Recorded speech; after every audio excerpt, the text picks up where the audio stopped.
નમસ્કાર દર્શક મિત્રો, સ્વાગત છે આપનું આપની પોતાની ચેનલ ધી રિયલ ડિબેટમાં. મયુરભાઈ જાની એક શ્રેયાન વરિષ્ઠ પત્રકાર, ઘણા બધા અખબારોમાં સિનિયર પોઝિશન પર રહી ચૂક્યા, એડિટર રહી ચૂક્યા, ત્યાર પછી ટેલિવિઝન ક્ષેત્રે પણ એમણે બહુ મોટું ગજુ કાઢ્યું. અને આજે મયુર જાની પોતાના નામથી ચેનલ ચલાવે છે, વિડીયો બ્લોગર તરીકે. અત્યંત પ્રચલિત અને લોકચાહના મેળવી ચૂકેલી એક ચેનલ છે. તો મયુરભાઈની આથી વિશેષ ઓળખ હું જરૂરી નથી જોતો, કારણ કે the real test of the pudding is in it sitting. મારે તો ખરું હીર તો એ બોલે ત્યારે ખબર પડે. આજે મયુરભાઈ જાતે એમનો પત્રકારત્વનો જે જીવ છે એમને જાતે ખેંચી ગયો ઉત્તર પૂર્વીય ભારતમાં અને પશ્ચિમ બંગાળમાં વિશેષતઃ, અને ત્યાં જઈને આજે જ આવ્યા છે. પુષ્કળ એમના ઉપર કામનું ભારણ સ્વાભાવિક છે, અને આમ છતાં એમણે આપણને સમય આપ્યો છે. માટે મયુરભાઈ આપનો ખૂબ ખૂબ આભાર, આવકારું છું આપને. આપ પશ્ચિમ બંગાળમાં જઈ આવ્યા, દરેક જગ્યાએ રાડિયા કિકિયારા ચાલે છે. 5 રાજ્યોમાં ચૂંટણી છે, ત્યાં કોઈક સરના નામે છાજિયા લે છે, કોઈ જગ્યાએ ધ્રુવીકરણની વાતો ચાલે છે, કોઈ જગ્યાએ સરકારી તંત્ર, અને સરકારી તંત્ર તો કેવી રીતે કામ કરી શકે એનો મને હમણાં આપણા ગુજરાતમાં પણ અનુભવ થયો છે કે ના હોય એવા ઇસ્યુ ઉભા કરીને પોલીસ ઇન્સ્પેક્ટરો તમારા ઉમેદવારોને બોલાવે કે જવાબ લખાવી જાઓ, એટલે અડધો દિવસ બોલાવીને બેસાડી રાખે, એટલે એનો ખાત્મો થઈ જાય. તો હું એમના વતી લાગેલો છું, પણ આ જો ગુજરાતમાં થઈ શકતું હોય તો બીજે તો વિશેષ સારી રીતે થઈ શકે. તો આપ પશ્ચિમ બંગાળમાં જઈ આવ્યા, એનો આપનો અનુભવ. સાહેબ નમસ્કાર, આપને આપના બધા દર્શક મિત્રોને બધાને. અનુભવ બહુ ઇન્ટરેસ્ટિંગ છે. બંગાળ હું પહેલી વાર ગયો, એટલે બંગાળ વિશે વાંચેલું બહુ હતું. બંગાળ જે છે એ પશ્ચિમ બંગાળ પર્ટિક્યુલરલી, એટલે આપણામાં આવે છે એટલે પશ્ચિમ, આમ તો ઓવરઓલ ભાગલા પેલાનું બંગાળ ગણો તો ઓવરઓલ બંગાળ એમ. જી. હવે આપણે બંગાળ કહીએ ને, એ લોકોને ગમતું નથી. આપણને પેલી ખબર તો ત્યાં જઈને એ પડે છે. હા, શું કેવું જોઈએ? બાંગ્લા. બાંગ્લા, બરાબર. તમે બંગાળ કહો ને એમને અપમાનજનક લાગે. રાઈટ. તમે પશ્ચિમ બંગાળની જગ્યાએ તમે બોલો પશ્ચિમ બાંગ્લા, લખો પશ્ચિમ બાંગ્લા. રાઈટ. તો અહીંથી એક પ્રજાની પોતાની ઓળખ માટેની જેને કહેવાય ને કે જે એક એમની જે સમજ છે એમની ઓળખને લઈને, એને કેટલા મજબૂતીથી વળગી રહે છે એ તમને અહીંથી આપણને જાણતા આપણે થઈએ, આપણને ખબર પડતી જાય. અને એવું નહીં કે કોઈ મતલબ તમે કોઈ ઇન્ટેલેક્ચ્યુઅલ સાથે બેઠા છો એટલે ત્યાંનો સામાન્ય માણસ છે એને પણ તમે જો બંગાળ અથવા બંગાળી કહેશો, સાહેબ બહુ એ લોકોને તકલીફ પડે, બહુ એટલે બહુ તકલીફ પડે. they feel like they are insulted. તો એક એવો પ્રદેશ છે જે આપણે ત્યાં અસ્મિતા શબ્દ જે છે ને એ મુનશી સાહેબે જયારે એના વિશે લખ્યું ને એક પ્રકારનું જાગરણ કર્યું ત્યારે બહુ ગમતો હતો. નરેન્દ્રભાઈ આવીને અસ્મિતા શબ્દની પથારી ફેરવી નાખી. હવે અને આપણે તો જોયું છે કે કઈ રીતે બક્ષી બાબુ ને બાકીના બધા એ વહાણમાં સવાર થઈ ગયા ને ગુજરાતી સાક્ષરો જ ગુજરાતીઓનો દાટ વાળવામાં એક મોટી ભૂમિકા મારી નજરથી ભજવી છે. કોઈને ન ગમે.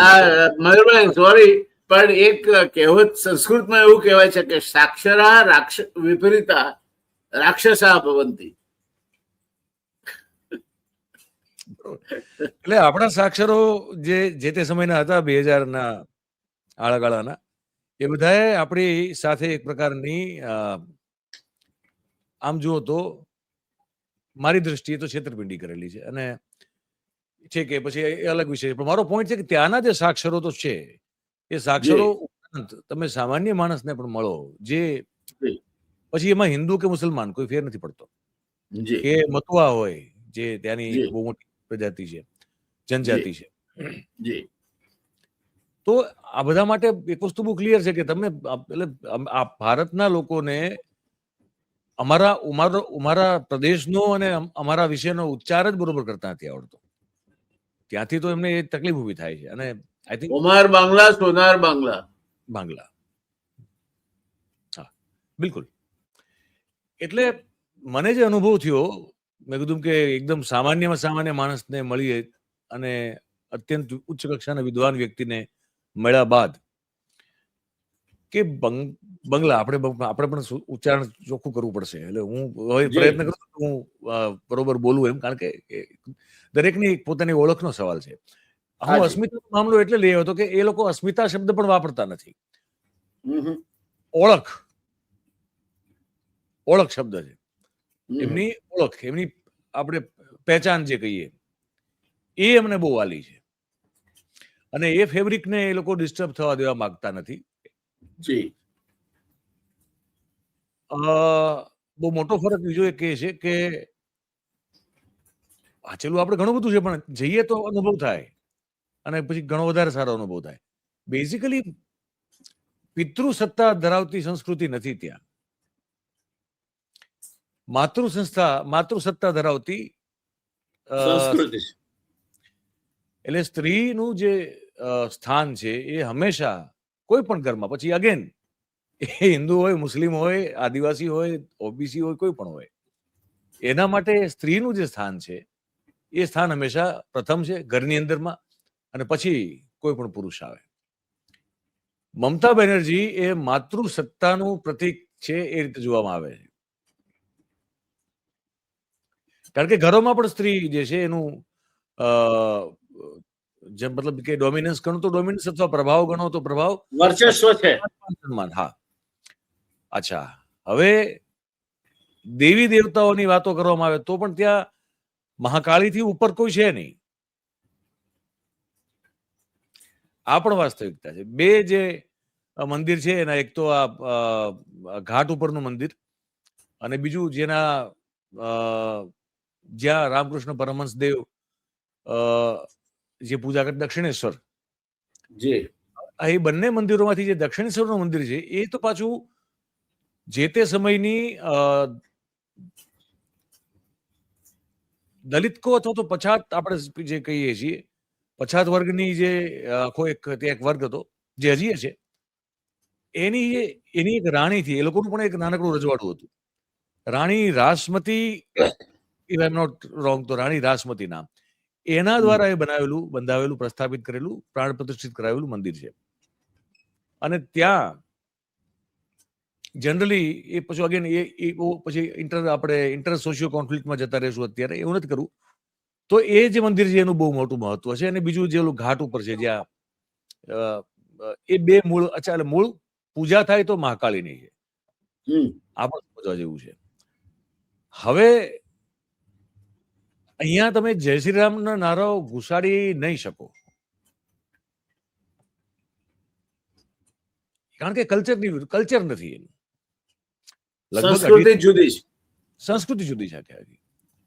હવે લગભગ 2.5-3 કરોડ જેટલા ઉત્તર પ્રદેશ, બિહાર અને ઓડિશા થી આવેલા જે માઇગ્રન્ટ વર્કર્સ છે એ બધા ત્યાં વસી ચૂકેલા છે. 2.5-3 કરોડની આસપાસ. મોટો આંકડો કહેવાય. હવે એમનું એ કલ્ચર છે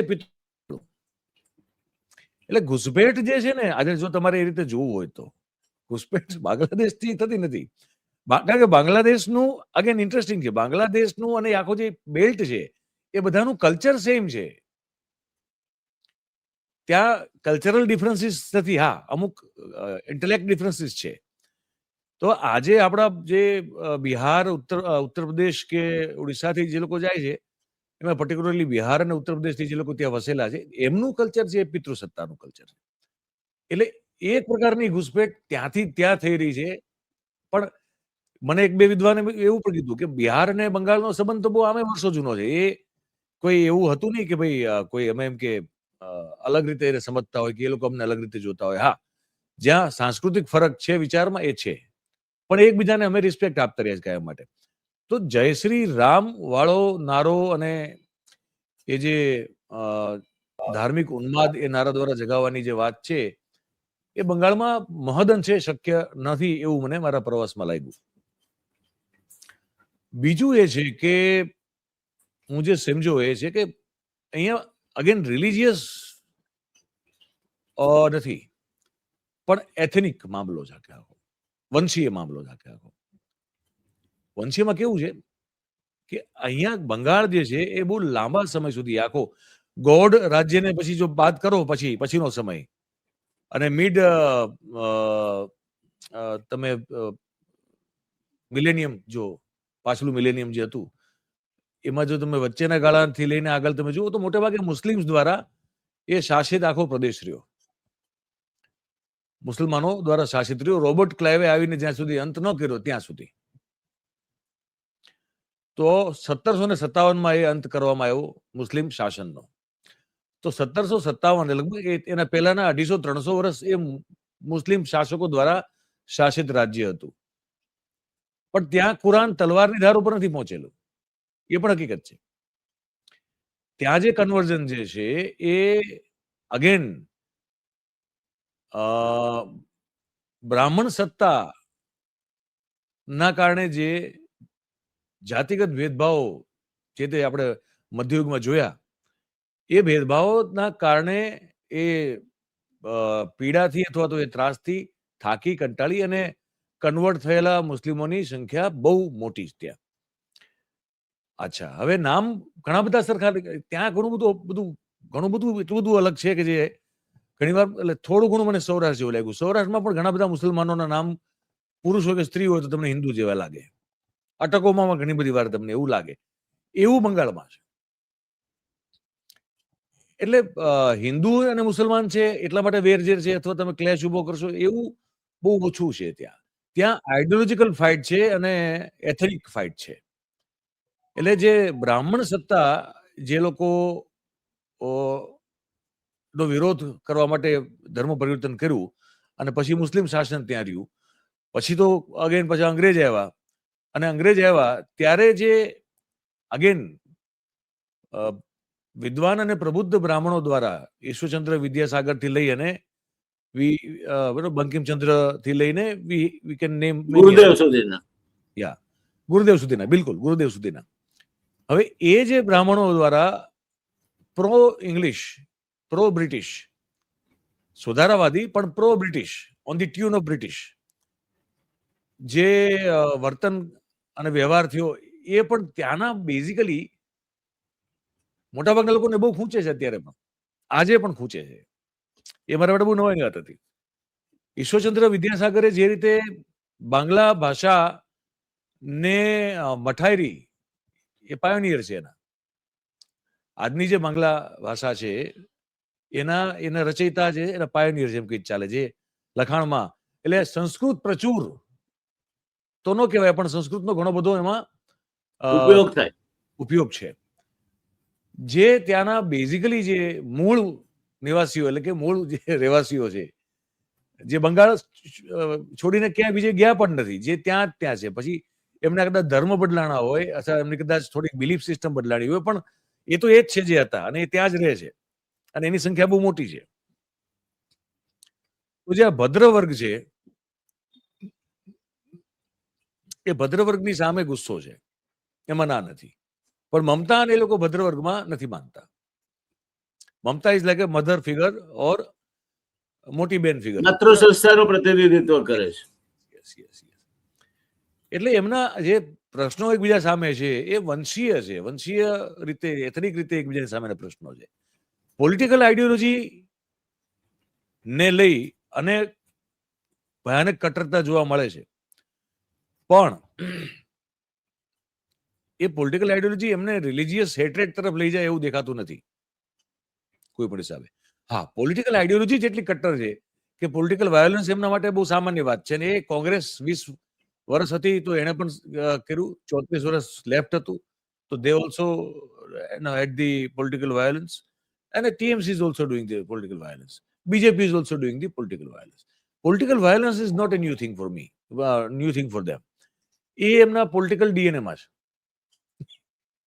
1905 એટલે કે બંગભંગ પછી બ્રિટિશ દ્વારા પછીનું જે બંગાળ અને એમાંથી પછી જે ક્રાંતિકારીઓ જેમાં સુભાષચંદ્ર બોઝ સહિતના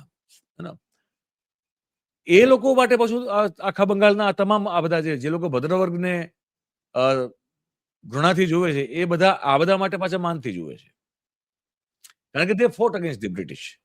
જી Bengalis, they love all those heroes who fought against British. આ એમની એક પેલી કટ્ટર માન્યતા જે મને દરેક જગ્યાએ વાતચીતમાં જાણવા મળી. ભારતીય જનતા પાર્ટીને જે કે વોટ મળ્યા છે, અચ્છા વોટિંગમાં ત્યાં ઇલેક્ટ્રોલ અવેરનેસ બહુ મોટી છે, આપણા બધા કરતા બહુ મોટી છે, કદાચ દેશમાં સૌથી વધારે એ છે એવું મને લાગે છે. હું બિહાર જઈ ન શકો, બિહાર વિશે બધું બહુ કહેવાતું હતું પણ હું જઈ ન શકો. કેરલા અને વેસ્ટ બેંગોલ એટલે બંગલા આ બે જગ્યાએનો મારો અનુભવ પણ આજ કે છે કે બહુ જબરદસ્ત પોલિટિકલ અવેરનેસ છે. સાવ ઢેકડી ચલાવતો માણસ પણ એ અવેર છે.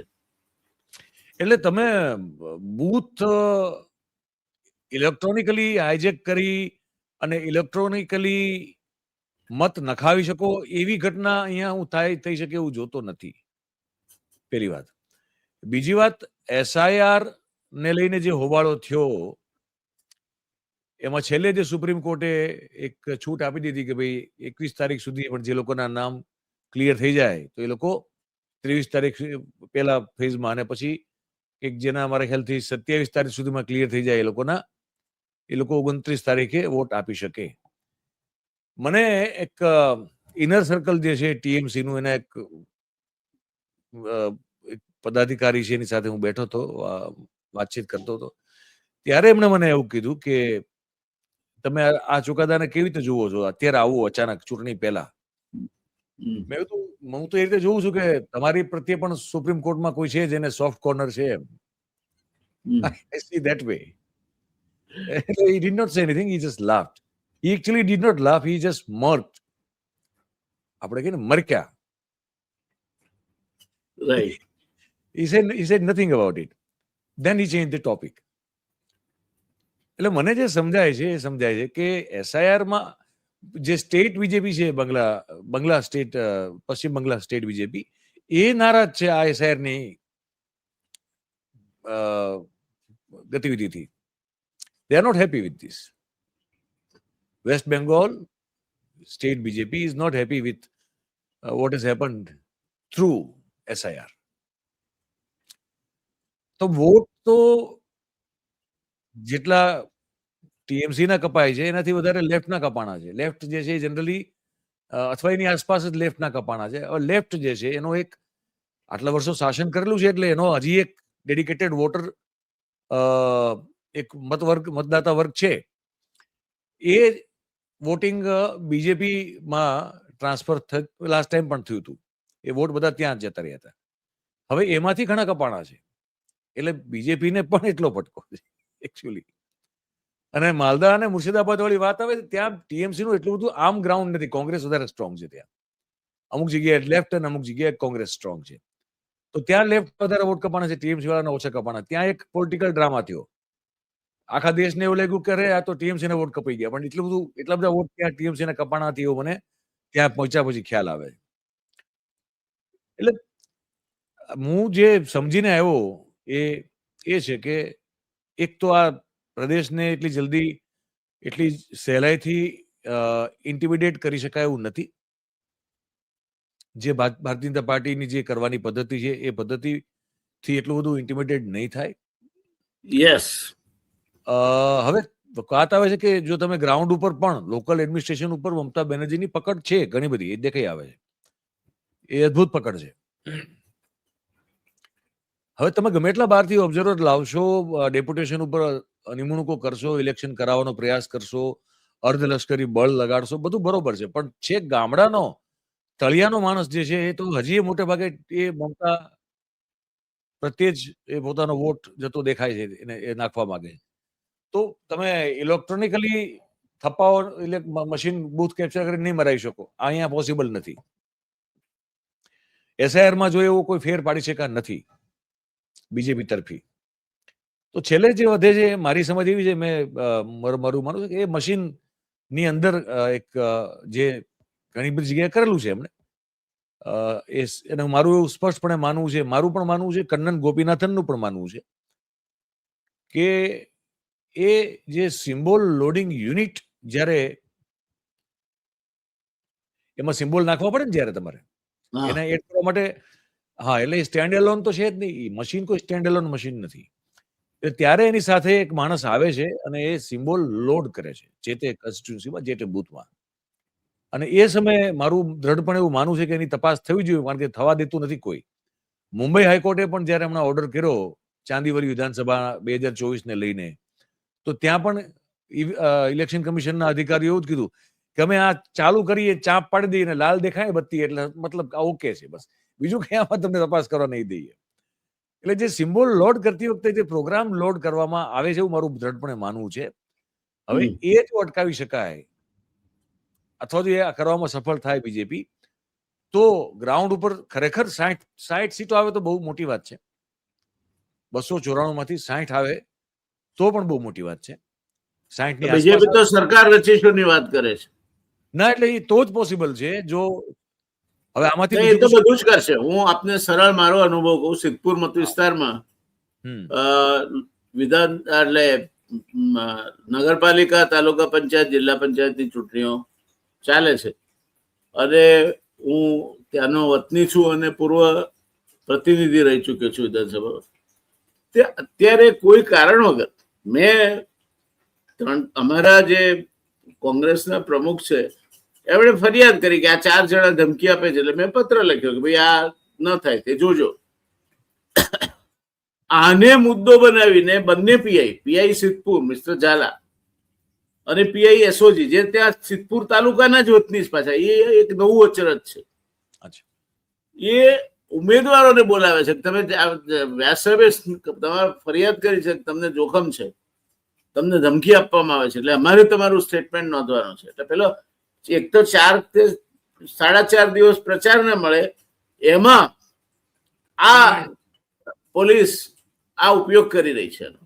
અને આ બંને પોલીસ ઇન્સ્પેક્ટરોને ખાસ ત્યાંના જે મંત્રી, જેમને પડતા મૂકીને ધારાસભ્ય બનાવી દીધા બીજેપીએ, એમના કહેવાથી એક દ્વારકા હતા, એક બીજે ક્યાંક હતા, અમારે ત્યાં બંને ક્ષત્રિય ઉમેદવારો પ્રગટ થયા છે અને સંપૂર્ણપણે ઈશ્વરને બાજુ પર મૂકીને કામ કરે છે. મેં ચૂંટણી અધિકારીથી માંડી, કલેક્ટરશ્રીથી માંડી, એસપીશ્રીથી માંડી, ડીજી સુધી અને ચીફ સેક્રેટરી સુધી આ બધું જ કોમ્યુનિકેશન મોકલ્યું છે. પણ હજુ એ એમના તોરમાં જ છે, એમનામાં કઈ સુધારો આ બંગાળમાં ના ચાલે. નહીં, બંગાળમાં નહીં કરી શકાય. બંગાળમાં આવું કરવા ગયા હો તો પોલીસ સ્ટેશન સળગાવી નાખે લોકો ભેગા થઈ. એટલે બંગાળમાં પોસિબલ નથી.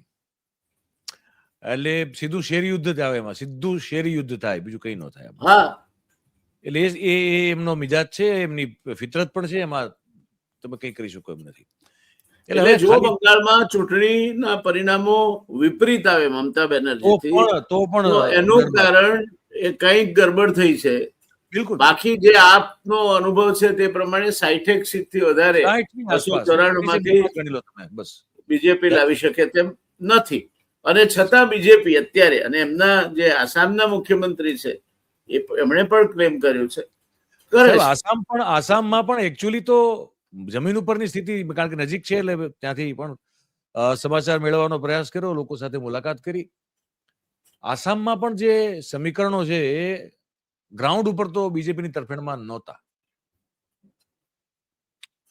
જે ગોગોઈઝ છે બધા, ઓલ ગોગોઈઝ ગોટ ટુગેધર, અને મતોના સમીકરણો ત્યાં ફરી ગયા હતા બહુ જબરજસ્ત રીતે. એટલે આસામ ઓલ્સો ઇઝ, જો આપણે તો ફેરનેસ સ્ક્વેરની આશા રાખતા નથી, પણ લોકસભામાં એક કમસે કમ પરિણામ આવ્યું એટલે મને એટલો જરાક રહ્યું કે ના, હજી તો મને હમણાં સિદ્ધપુરનો અનુભવ થયો અને બધે મને લાગે છે આખા ગુજરાતમાં અનુભવ આથી જુદો નહીં હોય, કારણ કે 600 કરતા વધારે બેઠકો બિનહરીફ થઈ છે. 700 ની આસપાસ. હા, એટલે 700 ની આસપાસ બેઠકો બિનહરીફ થઈ છે. એટલે ગુજરાતની આ સ્થિતિ છે. આ સ્થિતિ ત્યાં છે ખરી? પણ આ સ્થિતિ કરી શકે એવું ભાજપ માટે પોસિબલ નથી. ત્યાં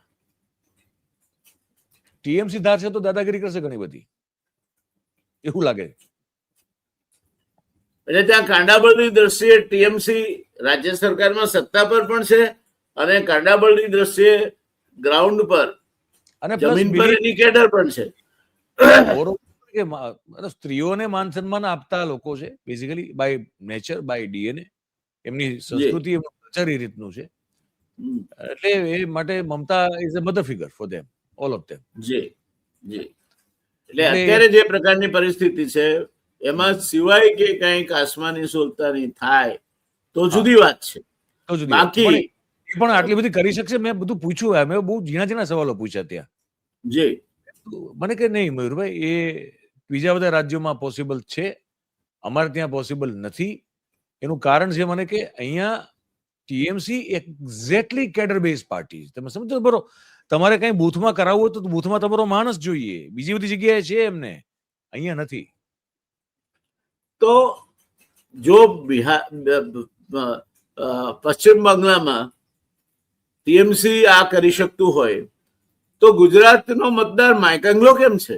એનો રામ ઉડી ગયો હોય એવું કેમ છે? આપણે તો ગુજરાતમાં અધિકારીઓ આટલા બધા નિર્ભીક કેમ છે? અધિકારીઓને એ પણ બીક નથી કે આજે જે કલેક્ટર છે એને એસીએસ થતા કે સીએસ થતા હજુ 20 થી 22 વર્ષની મજલ તય કરવાની છે. અને કોઈ પણ બુદ્ધિશાળીમાં આ પીઆઈ ના બાબતમાં હું કોમેન્ટ નહીં કરું, કારણ કે તો ત્યાં સુધીમાં ક્યાંય ના ક્યાંય રિટાયર થઈ ગયા હશે.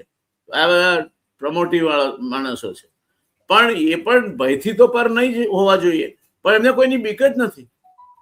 બિલકુલ નિર્ભીક રીતે, અને ખાસ કરીને પોલીસ તંત્ર બિલકુલ નિર્ભીક રીતે ચાલે છે. કઈ રીતે હેરાન કરી શકાય? તમે સભાની પરમિશન માંગો તો 1.5-2 દિવસે મળે. આ પ્રકારની સામાન્ય વર્તણૂક છે જે બંગાળમાં નથી. એનું કારણ માણસો પોતે જાતે બળવાન છે, કેડર છે, ભણેલા છે અને પોતાના હકો પ્રત્યે જાગૃત છે. અને એવું નથી કે મમતા બેનર્જી ની વિરુદ્ધમાં પણ ત્યાં હું ગયો, એક જગ્યા ધરણા સ્થળ છે, ત્યાં પાર્ક સર્કસ વિસ્તારમાં એક ધરણા સ્થળ છે. અને ધરણા સ્થળ ઉપર તમારે જેની વિરુદ્ધમાં જેવો બેસીને કરવો એવો વિરોધ તમે જેટલા દિવસ કરો ત્યાં કરી શકો. હું ગયો ત્યારે એક ધરણા ચાલતા હતા 40 દિવસથી. હાઇડ પાર્ક જેવું થયું હતું. હાઇડ પાર્ક જેવું. જી. હાઇડ પાર્ક, બિલકુલ હાઇડ પાર્ક જેવું. જી. તો એટલે ત્યાં એવું તમે કોઈ રોકે અથવા તમને કોઈ પકડીને ઉપાડી જાય એવું કઈ નથી. એમ કે તમને ધરણા સ્થળથી જવા જ ન દે એવું કઈ નથી. તો કરી શકો તમે. મમતા સરકારને પણ જો તમારે એની વિરુદ્ધમાં કંઈક બોલવું હોય, પ્રદર્શન કરવું હોય તો કરી શકો એ સ્થળ ઉપર જઈને. ત્યાં કોઈ રોકવા આવતું નથી. ત્યાં આપણા ત્યાં શક્ય નથી. આપણે ત્યાં તો એ પોસિબલ નથી. એટલે ઘણું બધું આપણાથી તો અલગ છે મામલો આખો. અને બીજા દેશના ઘણા બધા રાજ્યોથી અલગ છે. આખી દેશના બધા રાજ્યોમાં આ પ્રકારની પરિસ્થિતિ હોત, સ્વતંત્ર ચૂંટણીઓ નિષ્પક્ષ રીતે સંપન્ન થતી હોત. કોઈ પણ ચૂંટાઈને આવે, લોકશાહી છે, ચૂંટાઈને આવે, ચૂંટાઈને આવે, ચૂંટાઈને આવે, એ અગત્યનું નથી. પણ જે કઈ ચૂંટણી થાય નિર્ભીક રીતે થવી જોઈએ અને ન્યાયી રીતે થવી જોઈએ. એ બે તો થવું જોઈએ. એટલે અલગ છે. અને આ પ્રકારનો મારો આમ તો ઘણું બધું છે, પણ હવે એક મેં બ્રીફમાં આપને હું જણાવું કે આવો અનુભવ છે, સારો અનુભવ ઘણો. જી. ઘણો સારો અનુભવ. ઘણું બધું નવું શીખવા, જાણવા, સમજવા મળ્યું છે. અને વાત કરતા રહીશું. આજે આપ એટલા બધા વ્યસ્ત છો, એ વ્યસ્તતા વચ્ચે પણ આપે સમય આપ્યો અમારા દર્શકો માટે. એ માટે મયુરભાઈ આપનો ખૂબ ખૂબ આભાર. સમાપન હું નિશાળમાં જે પંક્તિઓ ગાતા શીખ્યો હતો એ પંક્તિઓથી કરવા માંગુ છું. જે બંગાળની ખરી જે પર્સનાલિટી છે, વ્યક્તિત્વ છે, તે બતાવે છે. જાગૃતિ પિક્ચરનું આ ગાયન છે. એ એવું કે છે, ये देखो बंगाल यहाँ का हर चप्पा हरियाला है, डाला है बिजली ने जिसको भूचालों ने पाला है, मुट्ठी में तूफान बदा है और प्राण में ज्वाला है, जन्मभूमि है यही हमारे वीर सुभाष महान की, इस मिट्टी से तिलक करो ये धरती है बलिदान की, वंदे मातरम, वंदे मातरम, જી वंदे मातरम, वंदे मातरम. બાંગ્લાના પ્રજાજનોને જે કોઈ પક્ષમાં માનતા હોય એમની હિંમત બદલ, એમની સાહિત્ય રુચિ બદલ, સંસ્કારિતા બદલ પ્રણામ સાથે આજનો કાર્યક્રમ પૂરો કરીએ. આશા રાખીએ ગુજરાત પોલીસ ખાસ કરીને, ગુજરાતનું વહીવટી તંત્ર ખાસ કરીને એમના નખરાઓમાંથી બહાર આવે અને નિષ્પક્ષ રીતે જેને જ્યાં કોઈ ખોટું કરતું હોય તમે તમારો અધિકાર છે રોકો, પણ તમે જે માણસ સીધે રસ્તે ચાલે છે અને મારે સ્ટેટમેન્ટ લેવું છે, એક પીએસઆઈ નો ફોન જાય અને માણસ દોડતો થઈ જાય, અડધો દિવસ એનો 4 દિવસમાંથી બગડે, એટલે તમે કરવા શું માંગો છો? અને આ કઈ સિદ્ધપુર પૂરતી ઘટના નહીં હોય, આ સમગ્ર ગુજરાતમાં વ્યાપ્ત ઘટના છે. સવાલ એ છે કે આ સિદ્ધપુરમાં એમને માથું કૂટવાનું છે કાયદા સાથે, છેક ઇલેક્શન કમિશનર સુધીના બારણા ખખડાવે છે. એટલે આ પરિસ્થિતિ છે. આશા રાખીએ કંઈક સુધારો થાય. ધન્યવાદ મયુરભાઈ, ફરી એકવાર ધન્યવાદ. દર્શક મિત્રો, મજા આવી. બંગાળમાં જે પરિસ્થિતિ છે, મયુરભાઈ જાતે જઈ આવ્યા અને એમના પાસેથી સાંભળવાની. આશા રાખીએ આપણે ત્યાં પણ સ્થાનિક સ્વરાજની ચૂંટણીઓ છે જ, સંસ્થાઓની. એ મહાનગર હોય, 700 બેઠકો તો આપણે આપી દીધી છે, લગભગ 700 થી થોડી ઓછી. હવે મહેરબાની કરીને જો રાજ્ય વહીવટ અથવા તો તમારી નગરપાલિકા, તમારું કોર્પોરેશન, તમારી તાલુકા પંચાયત, તમારી જિલ્લા પંચાયતનો વહીવટ જે તમારા પૈસે ચાલે છે, તમારા કરવેરાના નાણાંથી ચાલે છે, એ સુપેરે ચલાવવો હોય તો ખમૈયા કરજો, સાચું હોય તે કરજો. સારા ઉમેદવારોને ચૂંટજો, જે તમારા પૈસા ખાઈ ના જાય, જેનું ચારિત્ર સ્ખલન ન થયું હોય, અને ગયા બોર્ડમાં જે હોય ને એને તો ભૂલી ચૂકે. એના ભારતીય જનતા પાર્ટીનું એક કામ છે કે પતિને નહીં ટિકિટ આપે તો પત્નીને આપશે, પતિને નહીં આપે તેના ભાઈને આપશે. આ બધું જોઈ લેજો જરા. બધા એકના એક છે, સમજીને કામ કરજો. આવજો ત્યારે. ધન્યવાદ નવીનભાઈ. Okay sir, okay.